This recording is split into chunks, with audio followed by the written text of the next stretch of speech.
everybody. Welcome back to another episode of Between Sessions with Berries. I'm really excited to have our guest today. She has a super innovative way that she's helping therapists run their private practices easier. Her name is Avivit Fisher. So glad to have you here. She is the founder of Grad Strategy, Marketing Consulting for Therapists in Private Practice. She teaches therapists business skills they didn't learn in grad school. She provides guidance and strategy, process planning, business tools, and marketing so that private practitioners can create a sustainable business advantage. I'm so glad to have you here. This is so needed. That back end of running a private practice is like every therapist, like the bane of their existence. So we need you. We need to hear how to do this. Give us all the tips. Thank you. Well, first of all, so glad to be here. Thank you for having me. I Thank really you. appreciate it.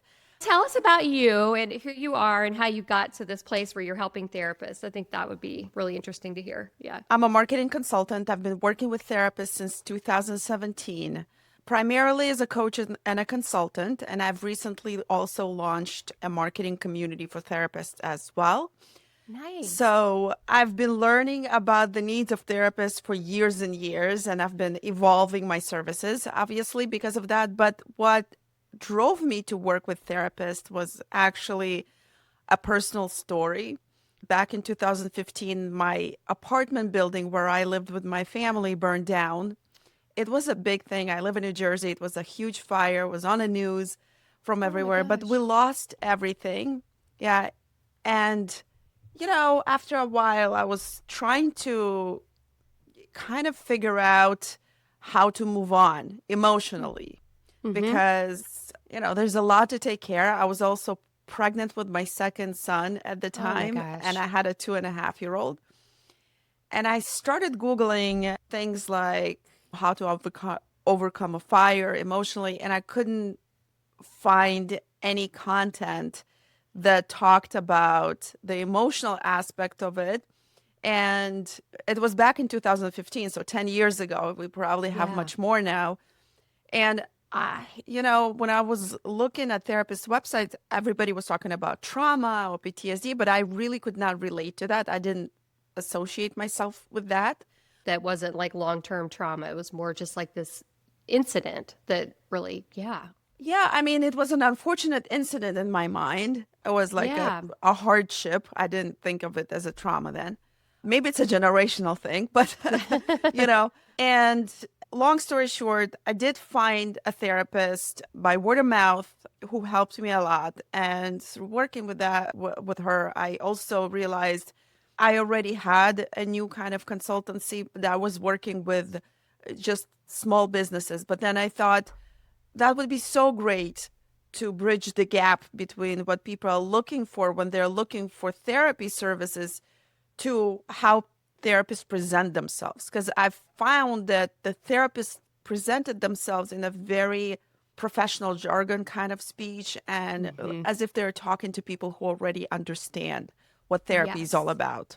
Plus, I thought it would be a very interesting topic, much more interesting than any other business at that point for me. Yeah, and I realized that almost half of, at least psychologists open their own practices and nobody teaches them teaches you guys how to promote yourself, the savvy ones, people who have this innate business intuition and skill, they figure it out, but there's a lot who just don't know where to start and don't have the skills for it. So this is where the origin story, basically. I love that story so much. Yeah. And to branch out and then want to give back, to the therapist community to help their lives make it easier and also help them market services to the layman's terms. I mean, we see that all the time on Psychology Today profiles. It's a bunch of clinical psychobabble jargon and, the clinicians will say, I don't know why people aren't signing up with me and that sort of thing. And it's people like you that are looking for just like, hey, I went through a fire, like help me. You just want that to know that person's going to be able to help you with their marketing. Makes perfect sense. So you got in with therapists, and what do you do now? Like, how do you help therapists do that back end? Because I know the story over and over again. Our graduate schools, they teach us basically you're going to go into community mental health and there's going to be a built-in system that you're going to work for and you're just going to do that. But nobody wants to do that. We all want to be entrepreneurs. We want to run our own businesses. We want to run things the way we want to run them. But then we're left with, all the back end stuff. How do I onboard clients? How do I schedule them? Like even that stuff is really foreign to a lot of people trying to jump into the private practice world. Bring to that also the market has become much more saturated. There are more clinicians right now, but because there was a huge need during COVID times also, and there's more clinicians right now. So there's a need to stand out. There's a need to attract the type of client that is a good fit for your practice. So I work primarily with private practice owners and primarily I would say with therapists who are either accepting private pay clients or want to transition to private pay clients. I think that starting with accepting insurance is a very quick way to fill your caseload. So I understand it and I think it's fine. And that makes it a little bit easier because people will look for somebody in network first and foremost. However, if you are private pay, obviously you need to start first of all in determining your fees, what type of fees you want to set. So this is the first place where I would start. I can't tell you how many times I spoke to therapists that felt so uncomfortable with their fees. Although I am not an accountant, but we can kind of figure out if you want to make such and such, income a month and you only have capacity for seeing like, I don't know, 20 clients a week, your fees need to reflect that, right? So from then on, it's an interesting transition into marketing because then you have to figure out who can pay your fees and who would be a good fit for you.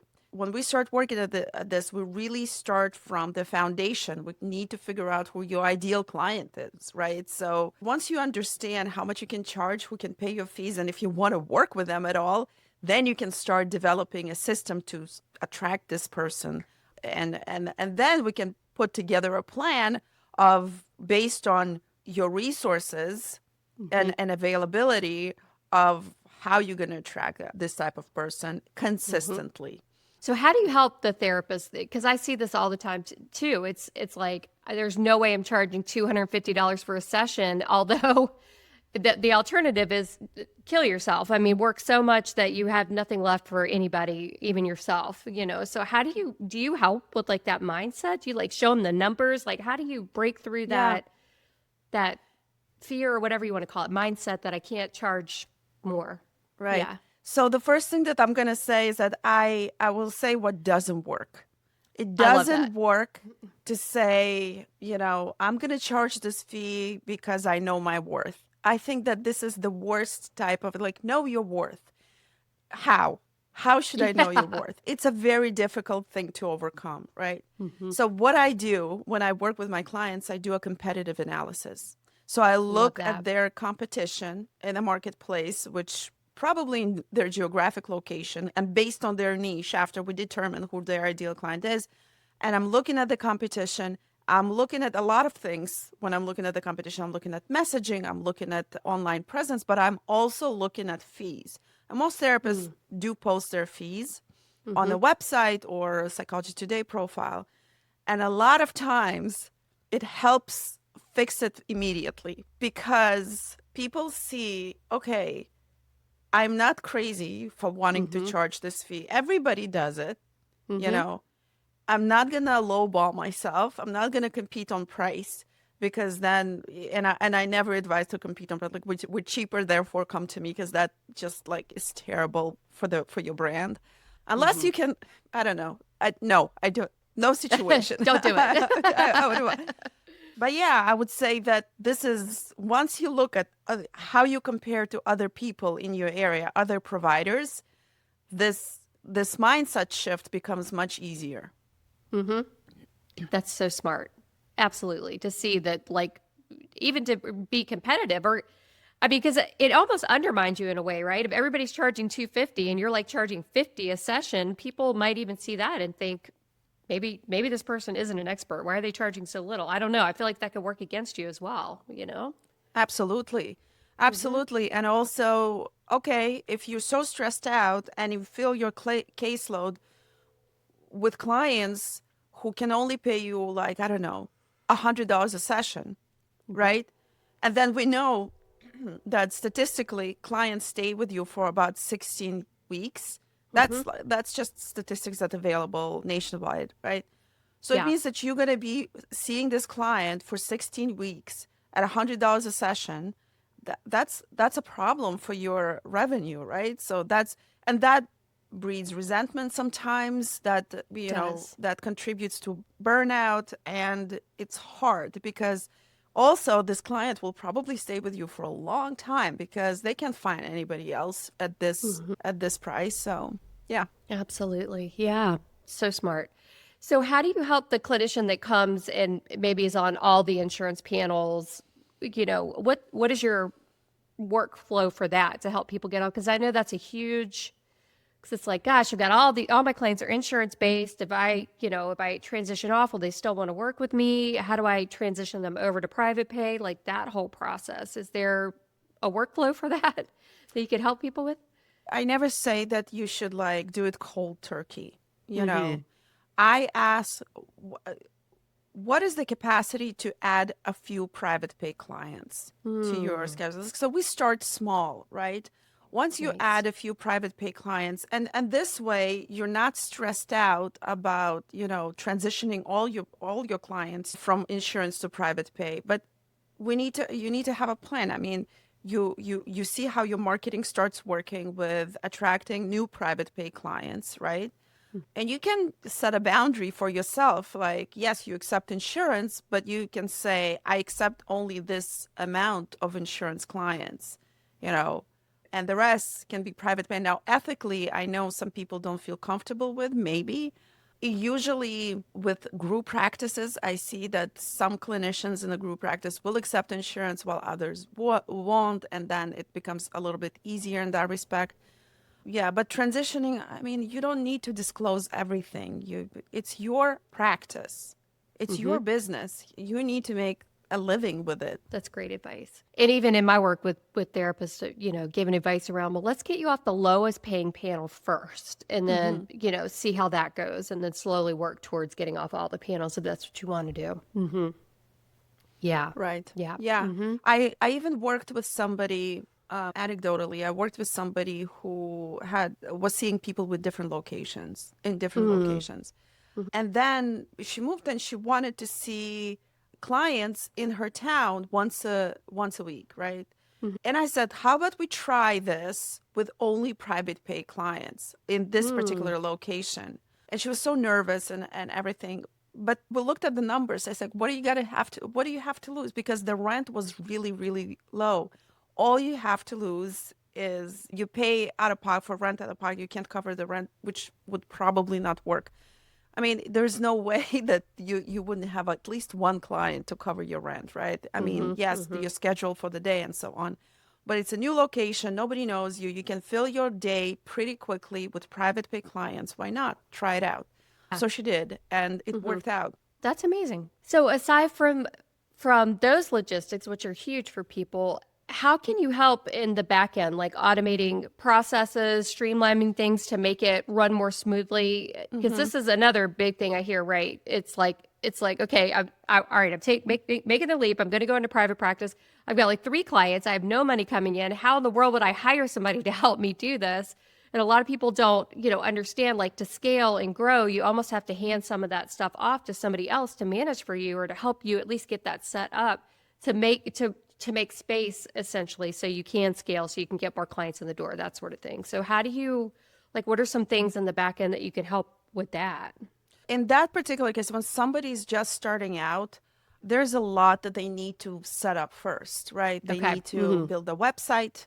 They need to set their online presence. They need to be listed in Psychology Today. They need to be listed in other directories. We need to kind of lay out the foundation for that. Mm-hmm. So when people come to me in this situation, we kind of figure everything out together. Plus, we create the positioning for their therapy brand, how they want to be perceived in the market, what kind of clients they want to attract, and everything.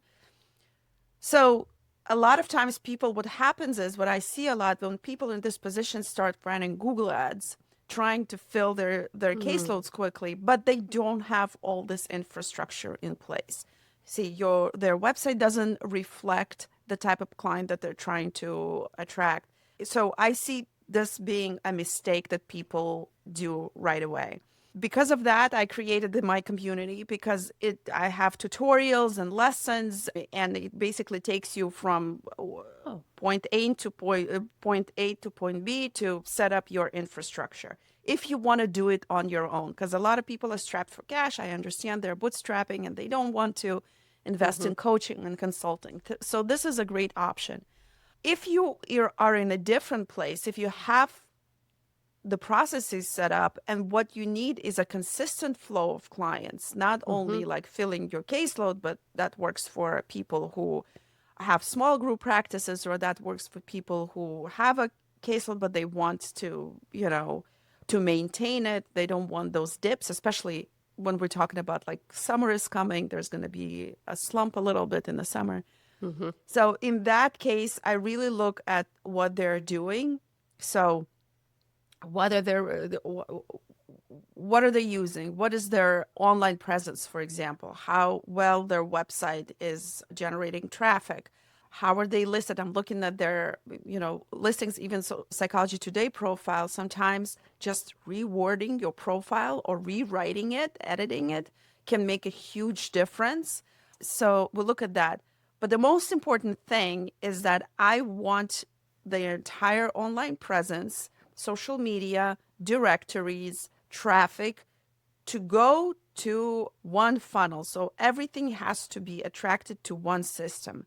And that system typically is their email list, is an email list, and where you can consistently do email marketing. And so what I noticed is a lot of therapists don't use email marketing, and email marketing is one of the most effective ways to automate your marketing, right? So your social media presence, your posts, they all should direct people to building your list.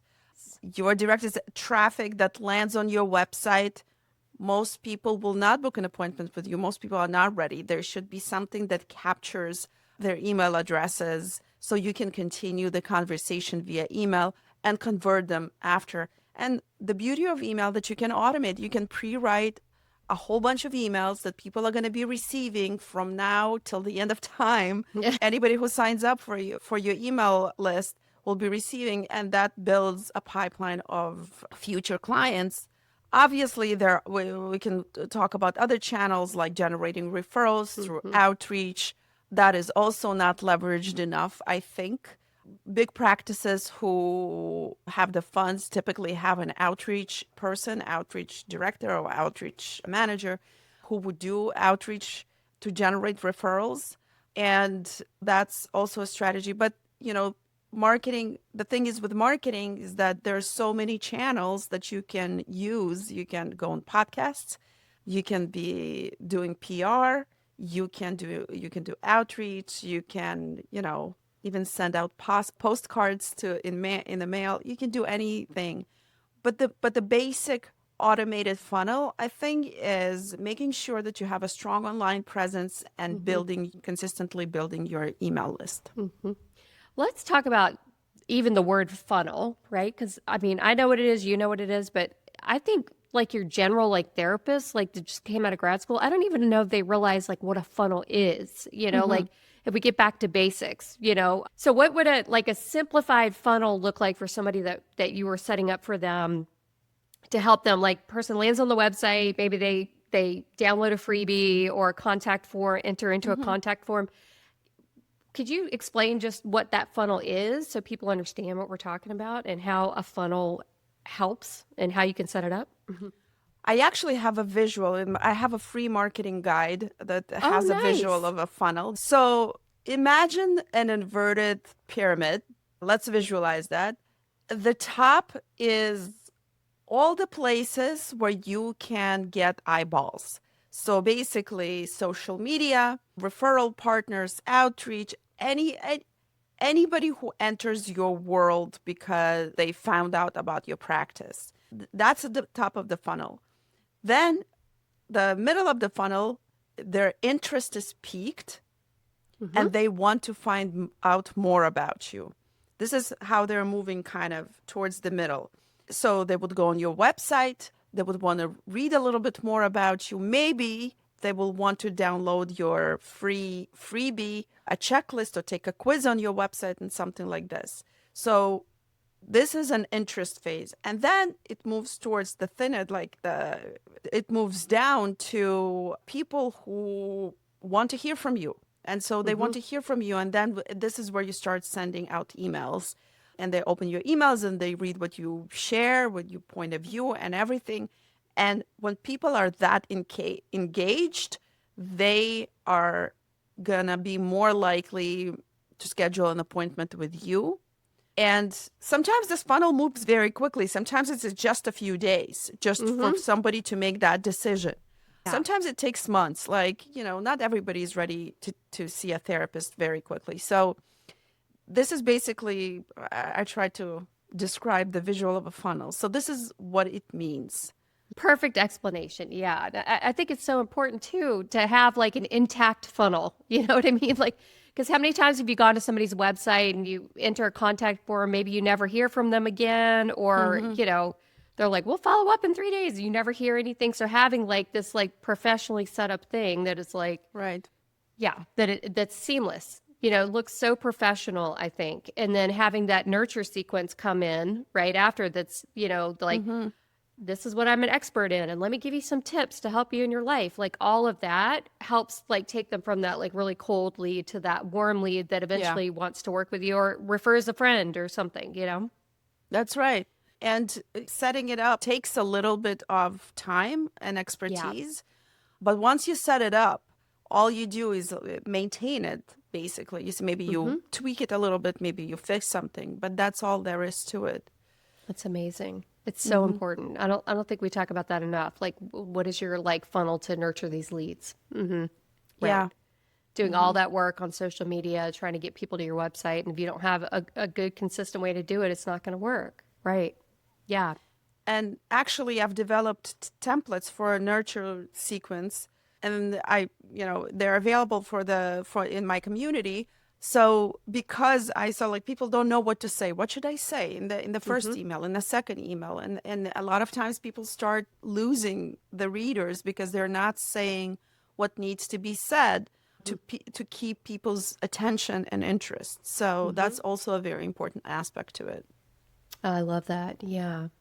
So can you tell us about your community, what you offer and how that would help somebody that's listening to this podcast and is like, gosh, I need that. I need those systems set up for me. Like what does the community do and how does it help? So my community is called Red Academy Network. I use the word not being in the network. So it's a combination of marketing education, all the resources and tools, plus a networking aspect of it. It's only open for therapists, so it's specific for therapists. So I wanted to create a place where people can ask questions and not feel intimidated because somebody, has a different background from them, where people could maybe cross-refer to each other and maybe network. Or if you don't want to do that, you can just learn marketing. I have live sessions every week where people can ask their questions, and they typically topical. So we cover topics like creating an optimized Psychology Today profile, like optimizing your Google business profile, must-have elements for your website. So everything you need, basically any questions, a question about marketing you ever had and were afraid to ask, you can do it there. This is the place that will take you from, I don't know where to start, to start here and let's move on. That's amazing. It's so needed. Oh my gosh. Yeah. Just understanding. I'm sure you talk about like just understanding that core concept of having a niche and like, developing that niche so you're attracting your ideal customer or client to you, and then using that ideal niche or customer that you're trying to attract and using that for your marketing purposes. I'm sure you talk all about that, but do you find that that's a really important step in this whole process, is trying to figure out like, who am I trying to help so you can market effectively to them? Absolutely, because let's talk about anxiety. Like what most Mm-hmm. people, I would say, depression and anxieties are the main reasons people seek out a therapist. Well, anxiety looks different for a middle-aged woman and a teenage boy, right? So, Yes. or a man even, So messaging is very important.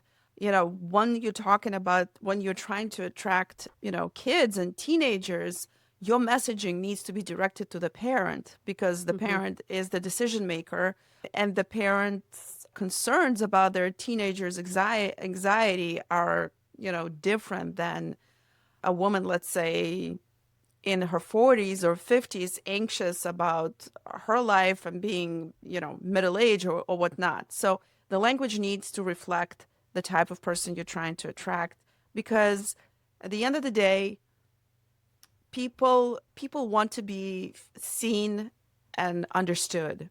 And I can't tell you how many times I spoke to therapists who described their ideal clients with the way that these people said that what they said on their Psychology Today like resonated with them, clicked. Mm. So that's a very important aspect of that. Yeah. Yeah. And do you help with the copywriting and everything, or just give through your templates? So I actually help developing the core message through Okay. templates, like we create a unique value proposition statement.